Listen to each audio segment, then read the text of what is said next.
Without further ado, let me introduce you to Arthur Kaplan. Art is the Doctors William F. and Virginia Connolly Mitty Professor and the head of the Division of Bioethics at New York University's Langone Medical Center. As you know, that's a medical center that was under severe duress. You've read about it in the last week, and we're delighted that Art was able to get out of the city and be here today.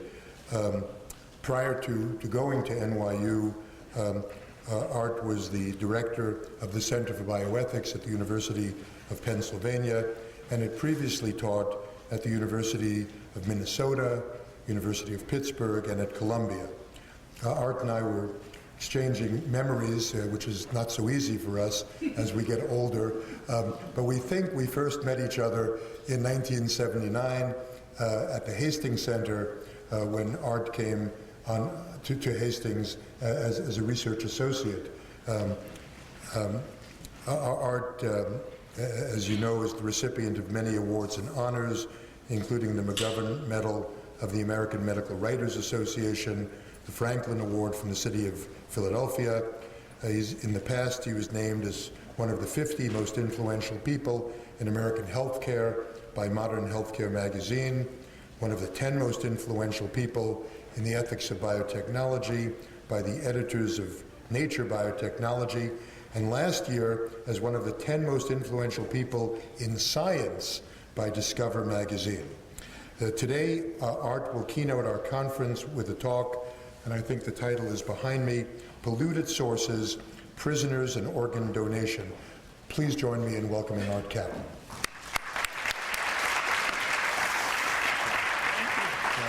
An honor to get to give this talk, and it's wonderful to come to one of the gems of bioethics that Mark and his colleagues have built at University of Chicago. We were discussing a little bit before the meeting started some of the sociology of the field, and there's really been, I think, no place that has done a better job training people and establishing scholarly record than here. So it's really just a great honor to come and speak. You may see me at some point sit over here.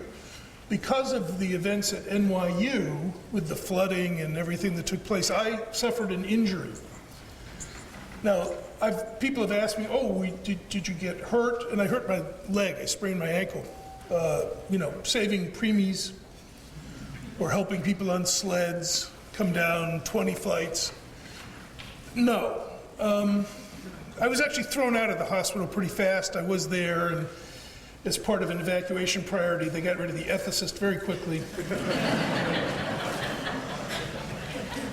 So I went home in the dark, and there I fell over my ottoman.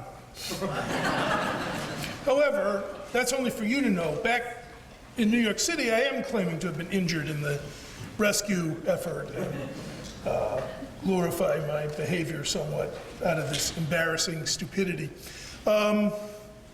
NYU, I should say, is severely impaired. The Manhattan VA, the Bellevue, and the Tisch Hospital, which compose the three big hospital parts, are all on the East River side. They all got flooded into closure. So there was about 50% of NYU running some of the outpatient services and things that weren't based near the river, but the big hospitals are out, and it's quite an event. You will get to see something about it. I told Mark I've got an enormous amount of work personally right now. There are loads of doctors and residents and students with nothing that they can do very much. But one thing that goes on is bioethics research. Just take a computer, sit down, open it up, babble for a while, talk about something, papers emerge. So I have a team of, like I've never had before. I must have 100 people trying to do bioethics projects right now for at least the next month. And so I think you'll see a burst of writing coming out of NYU. You may wonder, how could this happen? It's because of the disaster. It may be a version of lemons to lemonade for me, and I wish it wasn't happening this way, because obviously it's severely harming patient health in the city of New York and the surrounding area.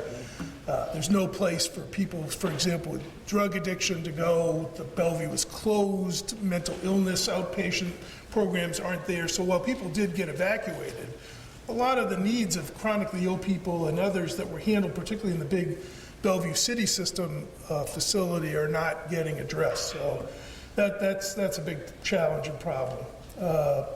So that's a report from back there. On a happier note, I'm going to talk today about shooting people in the head to get their organs, because that is the polluted source that I want to spend a little time with, about stretching to find new resources, or sources rather, not resources, sources to get organs for transplant. And I'll tell you a little bit of the history here. I got interested in the prisoner issue a long time ago. People were always asking me, would it be possible to use prisoners? Why don't we use prisoners more to get organs for transplantation? It's a very popular topic. Some of you know I talk on the media, and sometimes I am a guest on talk radio shows. I appear in between ads for recapping tires and other suspicious vitamin remedies that late night radio likes to advertise. But in the middle, I'm often asked, why don't we use executed prisoners to get more organs if we're so short? And so that issue had been around, and I had thought about it a bit and had sort of thought, I don't know, I guess maybe we should use prisoners. But I've come to think very differently, and that's because I got caught up almost inadvertently in a discussion about how China was handling organ procurement. I was asked back in 2007 to chair a task force for the United Nations and the Council of Europe on organ trafficking. There are many things I could tell you about what came out of that, but one thing that came out of it was that roughly 60% of the world does not have a cadaver organ procurement system. They don't have it. So they rely on living persons to get organs. And China has a very large transplant tourism business. If you go up even today on websites, you can see sites that say, if you need a liver transplant, if you come here to this particular hospital, you can get one and go home in 3 weeks. And that's odd, for a variety of reasons. It's hard to imagine that a donor would become available, one that would match the person, and it seems sort of an on-demand kind of thing that is hard to understand biologically. How would that work? But it does work, and Chinese officials, for example, say that they have done many, many transplants, and they're rather proud of it, but they don't have a cadaver system. So where are livers and hearts coming from? Perhaps kidneys are coming from living persons. So we puzzled about this as part of the study that we did. We did some inquiries into what China was up to, and I'll talk about that a little bit later on. Not to hold you in suspense, I don't think the use of prisoners is a good idea. I'll try to make a moral argument about why that's so. Part of it is practical, part of it is moral. I don't think it's a way to solve shortage in any real sense, any meaningful sense, and that's where we're going to head for the rest of my remarks. So the other thing that triggered interest was this. This gentleman, Christian Longo, is in prison on death row in Oregon. And he wrote an editorial in the New York Times last year in which he said, I was sentenced to death for the murder of my wife and my children. If I am executed, I would like to be an organ donor. And I don't see why I shouldn't be allowed to donate my organs, partly as a way to make up for my bad deeds, that I would like to pay back society in some way. And he basically said the Oregon prison officials would not let him be an organ donor. They already told him that when and if his sentence was carried out. He wasn't talking about donating while alive. He was talking about donating upon his execution. Whether he could donate while he's alive, I may have time to say something about it or may not, depending on how fast I get through this. But this was really a discussion about execution and then using someone after the execution.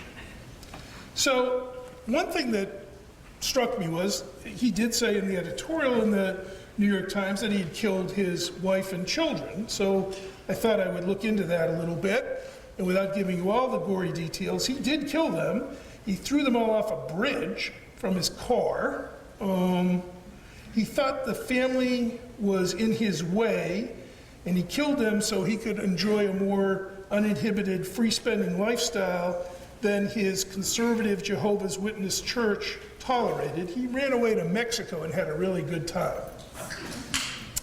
He was finally caught there by federal agents, brought back, and tried and sentenced to death. These murders were heinous.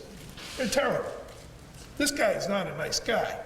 What he did afterwards showed no remorse at all. He basically got rid of the life he had in order to pursue a more indulgent one.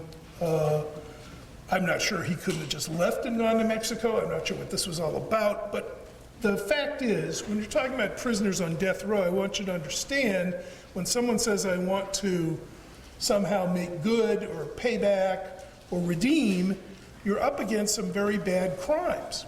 And whatever your views are about the death penalty, and we'll say a little about that, one problem is if you're going to have the death penalty and you do terrible things like this, and then someone says, well, you expiate your guilt, one of the persons that I managed to talk to, I'm not going to tell you too much about how, but I did talk to one of the family members who survived, not this family, but a relative of these people who he killed. And they said they would find it repugnant in the extreme if this guy donated an organ and was written up as some kind of a hero for saving a life. If they wanted to punish him, they wanted to punish him with execution. They supported that. And they did not want anything happening to him that would make him out to be a better person than he was or forget the crimes that he had done. So as you know, when we talk about punishment, there are arguments about deterrence. That's why you put people in prison or kill them. And then there are arguments about retribution. Well, if you're on the retribution side, and at least this one relative was, they did not at all support this action on his part, even knowing that someone might have their life saved. I mean, they just found it intolerable that this bad guy who had destroyed their lives, the relatives who survived these, the wife and the child, would even be thought about as someone who would get the good credit for winding up saving or helping someone else. That's an old argument in punishment. Immanuel Kant and many other philosophers have written about it. We're not going to settle it here, but I want you to understand that part of the problem in using prisoners who are executed in some parts of the world is they are not nice people. And those who survive them or those who choose to punish them often do have retribution on their minds, not deterrence. And if you allow them to expiate, the retribution is not there. So just a fact to ponder about where that sits.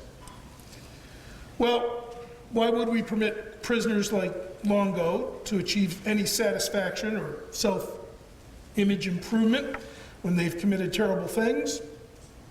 What will the families think? Well, I know what one family member thinks, not positive. Is there a motive, if you use executed prisoners, for the state to keep executing people if you don't think execution is a good idea, but the state finds that it can help with the supply of organs by continuing the practice of execution, or doctors do? Is that the wrong incentive, if you will? You're creating a poor incentive rather than getting rid of capital punishment, either because it doesn't deter or it's not helpful in terms of real feelings of justice in the sense of retribution. But putting all that aside, is it even meaningful to talk about using prisoners as cadaver donors? And that was the part that I hadn't thought about earlier, but because of the Chinese issues and the request from Longo to permit the practice in the US, I delved into it a little bit more deeply. There is a statement from the World Medical Association that says prisoners should be eligible to donate after death if they wish, but you need safeguards to ensure that they make an unpressured choice. And they basically say you have to make sure that the prisoner's giving good consent if you're going to use them. So it's not that medical ethics on a worldwide basis has said we're not doing this. There is a reason to ask, is it even a good place to go to find organs? So, first of all, the majority of executions in the world happen in China. Far and away more there than anywhere else, somewhere around 5,000 prisoners, and we'll come back to what kind of prisoners in a minute. Iran has about 400 a year. No other country executes more than 100 people a year. The only countries that actually execute more than 10 are Iraq, Saudi Arabia, Yemen, and us. So, number one, there aren't a lot of executions. When we get into this whole issue about what would the impact be, there aren't a lot of people who are executed in the US. As of February 2011, there were 60 federal prisoners in the US on death row. Since the reinstatement of the death penalty at the federal level in 1988, there have been 68 people sentenced.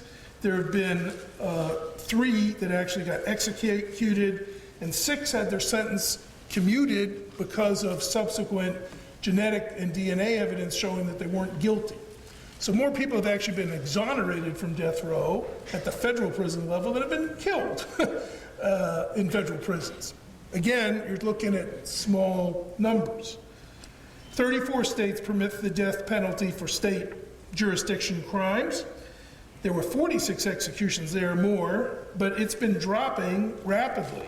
That number is going to continue to drop because of problems raised about the manner in which executions are carried out. Is it humane? Some of you know the manufacturers of some of the drugs used in executions are refusing to ship them if they know they're going to be used in executions.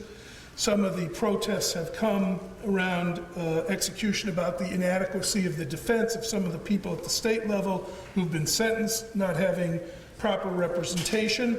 And there are also issues about governors having second thoughts. It's been true in Pennsylvania, it's been true in Illinois, as to whether they're going to, in New York, it's been true in Connecticut as to whether they're going to allow executions at all, even if the legislature has said, okay, the governor may be commuting everybody's sentence.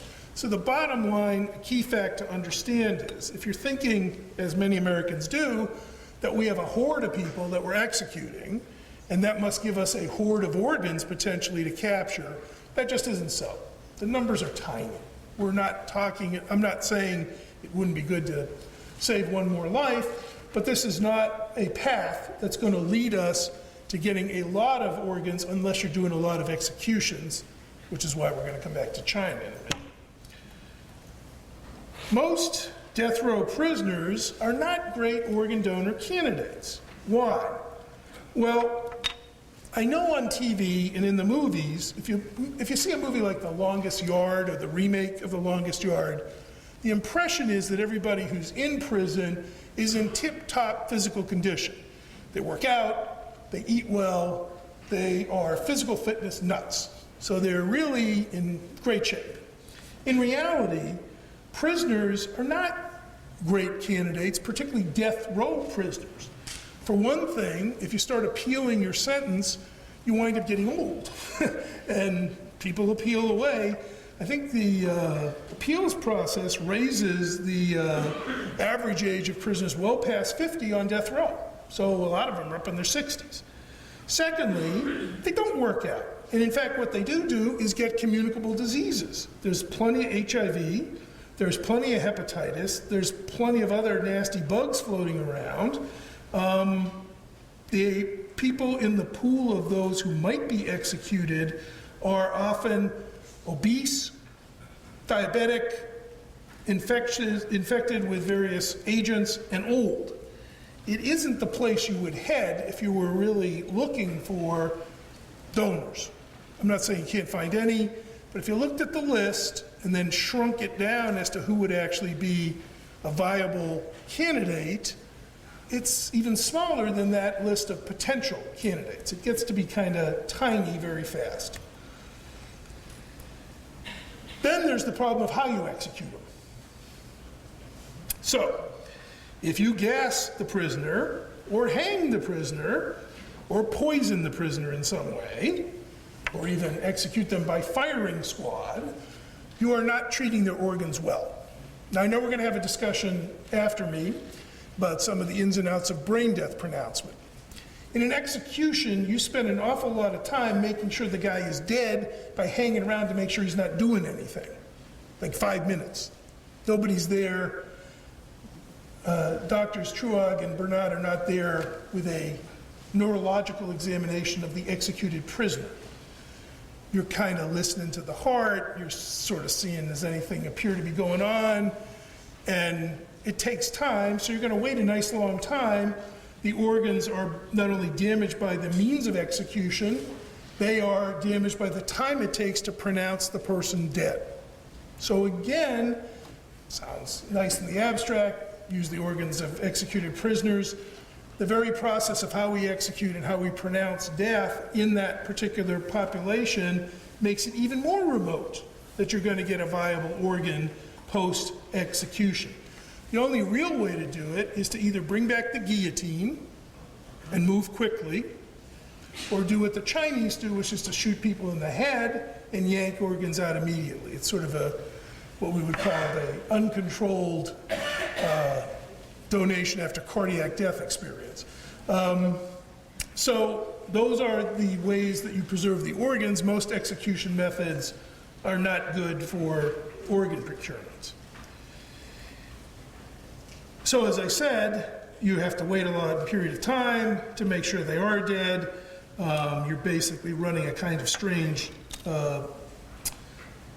non-heart-beating donor problem discussion for some of these modes of execution.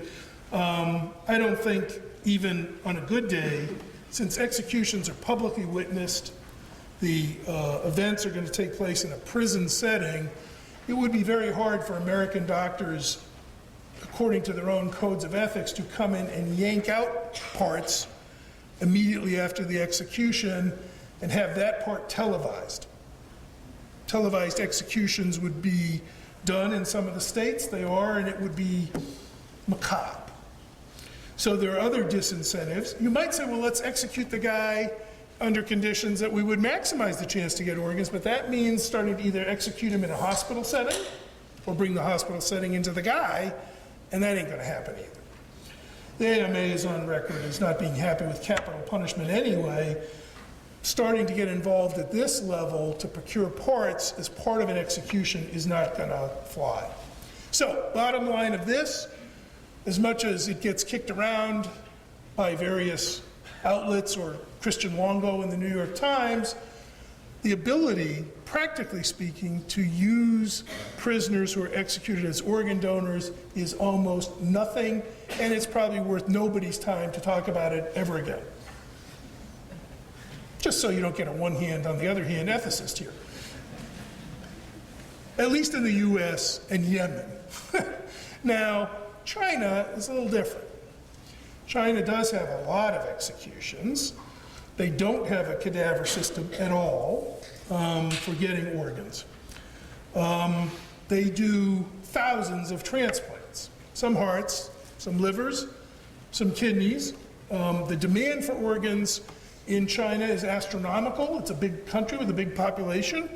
They could use 4 to 5 times the number of donors than we have, for example, to meet their need. So it is something that they are keenly interested in, and many of the hospitals involved in doing transplants are affiliated with military hospitals that are nearby where the executions are. So there's a link between military medicine in China and the execution of prisoners. The facilities are often close to one another. Public hospitals and sort of government-run entities do do transplants as well, but the military has found it very lucrative to be in the transplant business. So there are a lot of people making money out of transplant who are on the military side, and the military side in China tends to be somewhat autonomous relative to the government side. So you'll see why that becomes important in a minute as well. So big internal demand for organs, a lot of business in transplant tourism. We saw that in our study. The military in particular makes money from this, running their government military hospitals where they put a lot of the transplant programs. Probably 20,000 livers are claimed by Chinese official statistics to have been done in the past 10 years in China. And they say on their same websites that about 1,475 of those were living lobe of liver donors. Well, there's no cadaver system, and they got about a tenth of the transplants done by living donation. They have to be getting them from executing prisoners. And in fact, in more recent years, they have now admitted that. For a long time they denied it, but now they admit that they are using executed prisoners as the prime source. In China, consent, I would say, is non-existent, if you want to follow the WMA guidelines about prisoners as to their interest or willingness to be an organ donor. Particularly when it's a transplant tourist who has a particular blood type and antigen type, and you're blood typing and antigen typing your prisoners, I don't really think there's a lot of consent involved, because basically if your number comes up and you match the transplant tourist, then you're going to get executed. So I wouldn't say it's the most voluntary system in the world. Aside from that problem, if you are a prisoner in China, you can be a prisoner because you've done heinous things like Christian Longo and killed your family. You can also be a prisoner because you belong to Falun Gong, the spiritual movement that we hear about in China. You can also be a prisoner because you're a Tibetan or a Uyghur political resistor.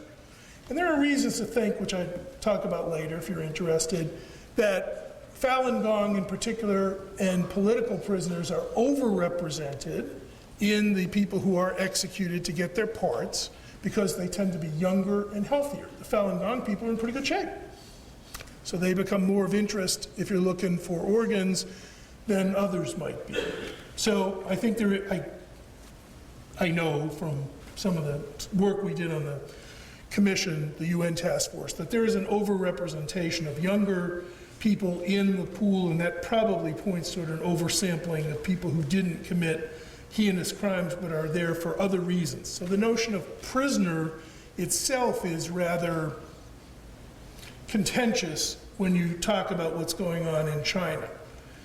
Now, I'm going to, just in the interest of some time here, these are statements from some of the public officials in China saying, you know, we know in the past year that the shortage of organs is a bottleneck in the development of our transplant capacity. We can do it, we have the skill set to do it and the resources to do it, but we don't have voluntary donation. On the other hand, it's difficult in China because Chinese culture has an attitude that organ donation from cadavers is not the way to treat the body.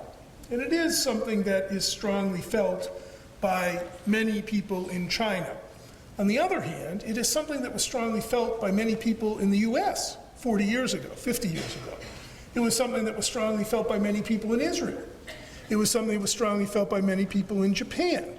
If you don't get moving to try to set up a cadaver system, you get, I'll put this deliberately, addicted to your supply of prisoners.